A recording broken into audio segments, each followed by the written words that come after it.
Hello everyone, my name is Don, the movie reviewer, and today we're going to be talking about Shazam. So Shazam is a movie that I didn't see coming. The DC Warner Brothers people have been talking about this movie forever. Like, we've heard stories about Dwayne Johnson playing Black Adam, but apparently from what I heard is that he's not even going to be in this, so hyping him up to be in this was pointless. And they've been hyping this movie up for a long time that I didn't even think they were shooting this thing. I thought it was just put on the back burner, like just stuck in pre-production limbo. And yeah, I didn't even know they were shooting this thing, but apparently they have, because they have a trailer here, which is shocking to me. And the DC universe to me is not on any level of Marvel whatsoever. Like, I'm not trying to compare here, but, you know, as they say, it's like apples and oranges, man. I mean, it's the same thing, but not technically. Because Marvel has a good track record with their movies. Like, they have a positive track record, even though some of their movies, in my opinion, are trash, but they usually knock it out of the park, especially with Avengers Infinity War. But with the DC universe, their movies, the good ones, are so far and few in between, for me anyway. Like, I thought Man of Steel was okay. I liked it for the most part, but then there were some problems that I had with it. It didn't suck, it wasn't terrible, it wasn't great, and it wasn't good. It was an okay movie. And then, you know, Batman vs. Superman, Dawn of Justice, I hate that movie. That movie is garbage. And the extended version does, like, clear up some things, but overall, I just don't really like that movie. There's a lot of problems I have with it. It's not just the Martha thing. I mean, the Martha thing is kind of, like, just abysmal, but there are more problems in that movie. And then they did Suicide Squad, which I saw in the theater and I fell asleep. My girlfriend likes Suicide Squad, but I didn't care for it. Then they did Wonder Woman, and Wonder Woman was triumphant. That was a good movie. I enjoyed Wonder Woman. I know a lot of people want to complain about the accents and all that, but those are just minor little nitpicky things. Like, it doesn't really affect the story. The Ares thing at the end, though, spoiler if you haven't seen Wonder Woman, but the Ares thing at the end was the worst part of that entire movie. Like, I thought everything before the ending was good, and then the ending just makes the whole film atrocious, and it's just like, what did you do? What did you do? You know? But I enjoyed Wonder Woman. I thought it was a really good movie. And so, and then they had Justice League. I almost forgot about Justice League. I didn't hate Justice League. I actually enjoyed Justice League for what it was. I was just like, you know, DC, I'm not really interested in a lot of their movies, so I'm just going to go into this with extremely low expectations, and hopefully it's just fun. And that's what Justice League was. It was a fun movie that is easily forgettable. It's like watching a Saturday morning cartoon. You eat your bowl of cereal and you watch it, and that's it. You know, you get a few drinks in you and you're like, oh, this is fun, and that's it. You know, like, yeah, the movie had a lot of problems, but I wasn't expecting much. It was fun. Was it good? No. Was it terrible? No, it was fine. It was fine. You know, it's a fine movie. It's fun, and that's it. And so, like, I don't really care about the DC movies, but I'm still invested, and hopefully they can make another movie that knocks it out of the park. I will watch Wonder Woman 2 because I like the first one. But it seems like they don't really have any set plan of what they want to do with this universe. Like, they kind of just are all over the place, like just picking and choosing from here, because the stories I've heard that people have reported are just, it seems like they have no clear mindset of where they want to go. They, like, have an idea, but there's no blueprint. You know, they need a clear plan, someone to take control or something, because apparently they don't know what they're doing. But anyways, Shazam here is directed by David F. Sandberg. And David F. Sandberg is the director of Lights Out, which Lights Out I thought was a good horror movie. I say that with a bit of hesitation because, like, I only saw it once, and when I saw it the first time, I was like, this is pretty good. I don't really remember it all that much because it's so long ago, but I actually thought it was a pretty good horror movie. It wasn't spectacular, it blew my socks off or anything. It was pretty good. Then he also made Annabelle Creation, which I don't care because I will probably never watch an Annabelle movie unless I'm hanging out with someone. They're like, hey, let's watch Annabelle. And I'm like, sure. I didn't care for the first Annabelle.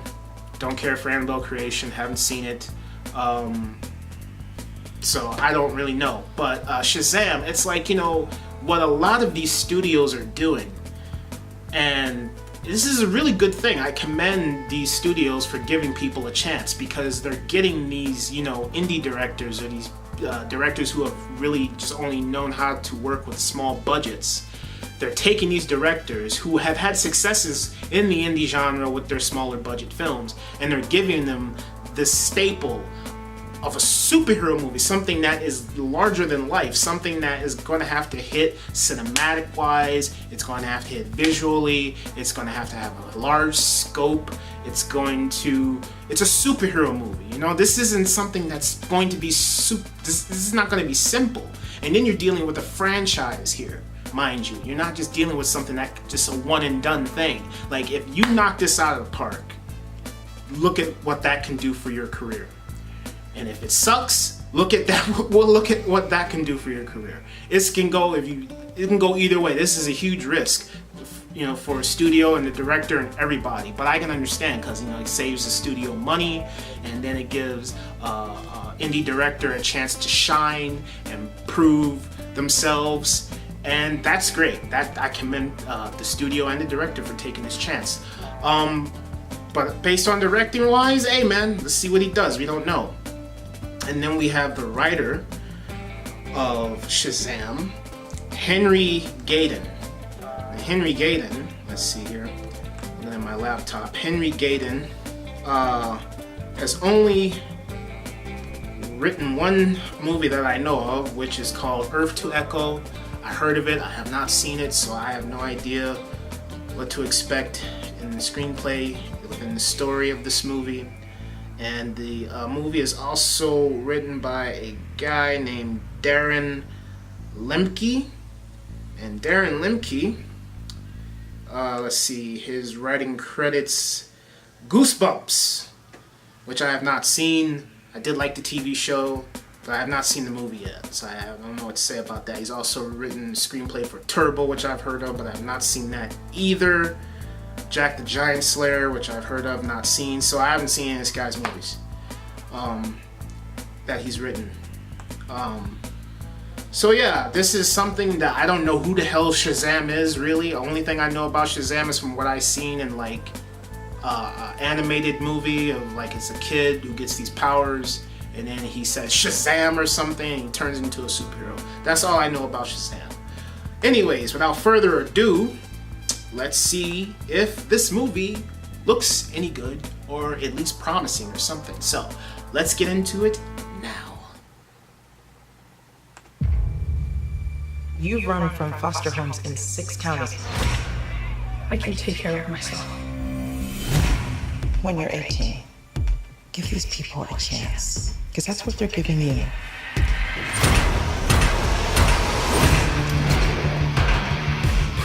I wonder if this will have anything to do with the DC universe. Make sure you make him feel at home.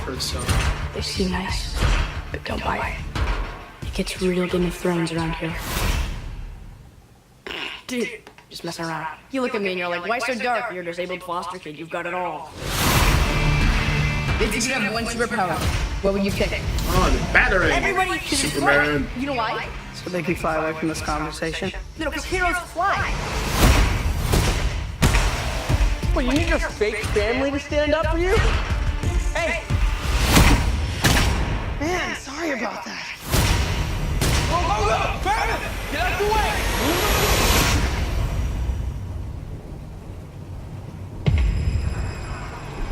Daily Bats. I choose you as a king.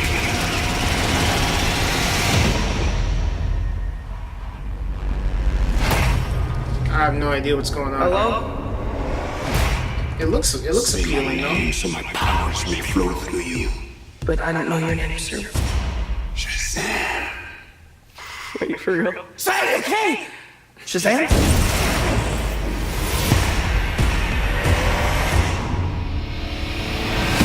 The suit looks cool. It's Billy! You're the only person I know that knows anything about this Cape Crusader stuff. Can I? Okay, yeah. That's crazy, right? What are your superpowers? Superpowers, dude? I don't even know how to pee in this thing. AM to the PM, PM to the AM. You have super strength. Can you fly?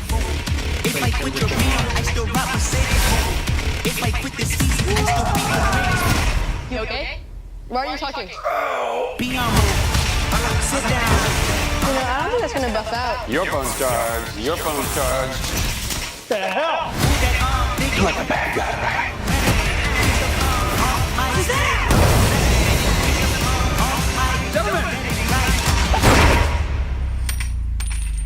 You have full immunity. I'm bulletproof. You're dead. Sorry about your window, but you're welcome for not getting robbed. Oh, hey, what's up? I'm a superhero. Alright. Okay. Alright, I see you. I see you. Alright. Hey, that trailer was fun. That was a cool trailer. It seems like the DC universe is starting to have fun now, where they're like, okay, you know, Shazam, it's a kid who turns into a superhero. Let's have fun with it. This is, I think, the first DC movie that I've seen, or not movie, but trailer, where it appears that the movie will not be dark and gritty as they want their universe to be. This seems a bit more lighthearted in the vein of like Marvel, but it feels, I mean, it's its own thing. It's its own thing. It looks good though. It looks good. I'm impressed. It looks good. The suit looks good. The special effects look good. How the kid gets his powers is kind of strange. Like you're just on a train and the train stops and you just get out and you're like, oh yeah, you want powers? Okay, here you go. It's like kind of weird. But we don't know what it's going to be within the full context of the movie. But within the trailer, it's kind of weird how that happens. But it looks good. I will say that. Again, it looks good. Am I sold? Pretty much. I'm sort of there. I think I just need to watch one more trailer to see the action, because I'm pretty sure there's going to be some grand set pieces in here. You know, there always is, a hero fighting a villain and then there's shit blowing up. So most likely that will be in the next trailer. Right now we're just getting the understanding of what Shazam is, who he is, how it works, and this movie pretty much thoroughly explains it, except for that train sequence. But yeah, I'm mildly sold on this. This looks intriguing. If I see one more trailer and if trailer 2 impresses me, then I might go check this out at the theater. Right now I'm halfway sold. But yeah, it looks good. I'm intrigued. That's all I have to say. So as always, thank you for watching, and I'll see you next time.